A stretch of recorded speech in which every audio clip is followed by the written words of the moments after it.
घर का बंटवारा। अरे विनोद, तूने हलवाई को सारा सामान तो दे दिया है ना? अक्षय की शादी में कोई कमी नहीं रहनी चाहिए। आखिर सबसे छोटा भाई है तुम सबका। हाँ माँ, आप चिंता मत करो, मैं पूरा ध्यान रखूंगा। मंगल बेटा, तूने तो कहा था कि फूल का ऑर्डर दे दिया है, यहाँ तो फूल पहुँचे ही नहीं। अब क्या बहू की विदाई के बाद फूल आएंगे? माँ, मैंने अभी बात की है फूल वाले से, वो रास्ते में ही है। आप किशोर भैया से क्यों नहीं कहती कुछ करने को? किशोर पहले ही मेरे बताए काम कर रहा है। पास के सभी रिश्तेदारों और मोहल्ले वालों को कार्ड वही तो देकर आया था। रिसेप्शन के लिए हॉल भी उसी ने बुक किया था। टेंट कुर्सी वालों को भी तो वही देख रहा है। पर कई मोहल्ले वाले तो हमारे भरे पूरे परिवार से जलते भी हैं।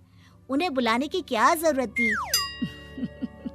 बेटा, शादी ब्याह में तो बुलाना ही पड़ता है, नहीं तो लोग क्या कहेंगे। दादी दादी देखो ना, हलवाई अंकल हमें लड्डू नहीं दे रहे, आप इनको डांटो ना। अरे चैन सुख दे देना बच्चों को लड्डू, क्यों तंग कर रहा है इन्हें?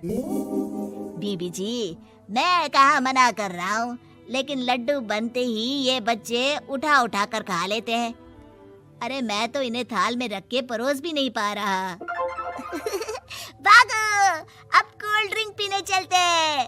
भागो भागो, अब कोल्ड ड्रिंक पीने चलते हैं।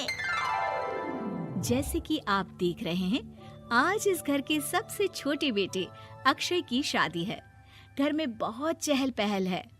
कुलभूषण की बीवी कमला को फुर्सत ही नहीं है कामों से, लेकिन कुलभूषण और घर के बाकी लोग कहाँ हैं? आइए देखते हैं। अजी, आप यहाँ आराम से बैठकर गाने सुन रहे हो और घर में अभी तक इतने काम बचे हैं करने को। अरे भाई, मेरे सबसे छोटे बेटे की शादी है, इसके बाद तो मैं अब चिंता मुक्त हो ही जाऊंगा। और फिर घर में तुम हो, बेटे बहुएं हैं, तुम लोगों के होते हुए मैं क्यों काम करूं? मैं तो शान से बेटे की शादी में जाऊंगा तैयार होकर। अरे ठीक है, अब आप आराम ही कीजिए। एक बार अभिषेक की बीवी आ जाए, फिर मैं भी आराम करूंगी और मेरी चारों बहुएं पूरे घर की जिम्मेदारियां संभाल लेगी।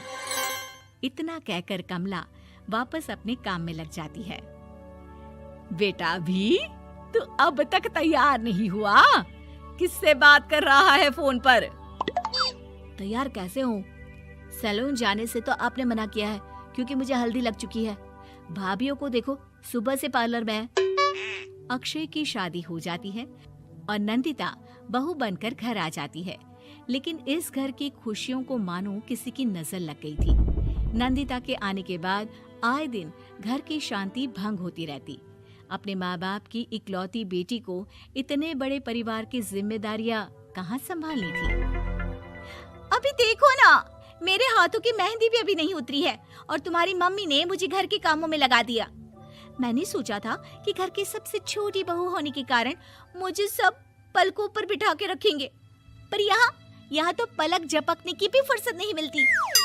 देखो नंदू, शादी के पहले ही मेरे घर वालों ने तुम्हें और तुम्हारे पेरेंट्स को बता दिया था कि मैं जॉइंट फैमिली में रहता हूँ, तो फिर अब ये शिकायत क्यों? और फिर तुमसे पहले मेरी भाभी भी तो आई थी शादी करके, उन्होंने तो कभी कुछ नहीं कहा। नंदिता तब तो चुप हो जाती है, लेकिन ऐसा बहुत दिनों तक नहीं चलता। अरे नंदिता, माँ बाबूजी की दवाई का टाइम हो गया है, उन्हें दवाई दिलाओ और उसके बाद सबके लिए नाश्ता बना देना। पर भाभी, मैं तो अभी अपना फेवरेट सीरियल देख रही हूँ। प्लीज मेरी जगह आप कर लो ना ये काम। ठीक है, मैं तेरी जगह माँ बाबूजी को दवाई दे आती हूँ और नाश्ता बना लेती हूँ। तू मेरी जगह पूरे घर की डस्टिंग करके 5 बच्चों को स्कूल के लिए तैयार करके भेज देना और दोपहर का खाना बनाने के बाद कपड़े धोकर सुखा देना। उसके बाद हम दोनों मिलकर बाजार जाकर सब्जी ले आएंगे, फिर डिनर की तैयारी कर लेंगे और उसके बाद बस भाभी, मैं माँ बाबूजी को दवाई देकर सबके लिए नाश्ता बना देती हूँ। हे भगवान, ये कहाँ लाकर फंसा दिया मुझे। मेरे घर में तो गिनती की 8 रोटियां और 2 सब्जी बनती थी और नाश्ता निपट जाता था, यहाँ तो रोटियों का ढेर और सब्जियाँ बड़े बड़े पतीलों में बनानी पड़ती है। नाश्ता बनते बनते लंच का टाइम हो जाता है और लंच बनते बनते डिनर का। अभी मुझ में तुम्हारे पूरे परिवार का नखरा उठाने की और ताकत नहीं बची। मैं ऐसे नहीं रह सकती। अरे तो क्या चाहती हो तुम? मुझे अलग रहना है बस। तो ठीक है, हम कल ही शिफ्ट हो जाएंगे किराए के घर में। इतना बड़ा घर होते हुए हम किराए पे क्यों रहेंगे?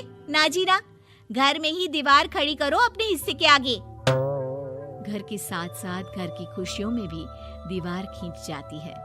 ऐसे ही कई महीने बीत जाते हैं और नंदिता माँ बन जाती है। बच्चे के आने से अभिषेक के कंधों पर खर्चों का बोझ आ पड़ता है। अभिषेक का बोझ कम करने के लिए नंदिता भी पार्ट टाइम जॉब कर लेती है, लेकिन इससे उसके सर पर नौकरी, घर और बच्चे की जिम्मेदारी बढ़ जाती है। नंदिता, ये क्या है? तुमने घर भी ठीक से साफ नहीं किया, ना ही मेरे कपड़े धुले हैं। चिंटू के बाल भी कटवाने जाना था, देखो उसके बाल कितने बढ़ गए हैं। अरे करती क्या हो पूरा दिन तुम? मैं करती क्या हूँ? तुम्हारा नाश्ता और लंच बनाने के बाद चिंटू को डे केयर सेंटर पर छोड़ कर आती हूँ, फिर खुद ऑफिस जाती हूँ। पूरा दिन काम करके आने के बाद बिना आराम किए बाजार से सब्जियाँ लेकर आती हूँ, घर आकर खाना बनाती हूँ, चिंटू को देखती हूँ और क्या करूँ मैं? तो किसने कहा था अपने सर पर इतने काम लेने को? मत जाओ ऑफिस। ऑफिस जाए बिना घर के खर्चे कहाँ से पूरे होंगे? चिंटू की डे केयर का खर्च, उसके लिए बेबी फूड का खर्च, प्रेस वाले का खर्च, ये सब तुम्हारी सैलरी से होता नहीं है। अगर परिवार से अलग नहीं होती तो इतनी मुसीबतें नहीं उठानी पड़ती तुम्हें परिवार के साथ मिलकर काम करने में दिक्कत थी, लेकिन काम तो अब भी बहुत है तुम्हारे सर पर। चिंटू को भी डे केयर भेजने की जरूरत नहीं पड़ती। उसको गोद में खिलाने के लिए दादा दादी और घर के सभी बड़े होते। उसके साथ खेलने के लिए उसके भाई बहन भी होते। मेरे तीनों बड़े भाइयों के बच्चे भी बड़े हुए हैं, लेकिन बिना महंगा बेबी फूड खाए, क्योंकि मेरी माँ और भाभियाँ बहुत अच्छे से जानती है कि बच्चे को क्या खिलाना चाहिए। बिजली के बिल जैसे खर्चे भी सब मिलकर बांट लेते थे, लेकिन तुम्हें तो सबसे अलग रहने में ही मजा आता है, तो अब शिकायत क्यों करती हो? बस करो अभिषेक, बस करो। मैं मानती हूँ कि मैं गलत थी। मेरे एक गलत फैसले ने हमें बिल्कुल अकेला कर दिया है सबसे। एक घर में होते हुए भी हम बाकी परिवार से अजनबियों की तरह रह रहे हैं। अभिषेक और नंदिता की सारी बातें घर के बाकी लोगों को सुनाई दे रही थी। तभी कमला बोल पड़ती है।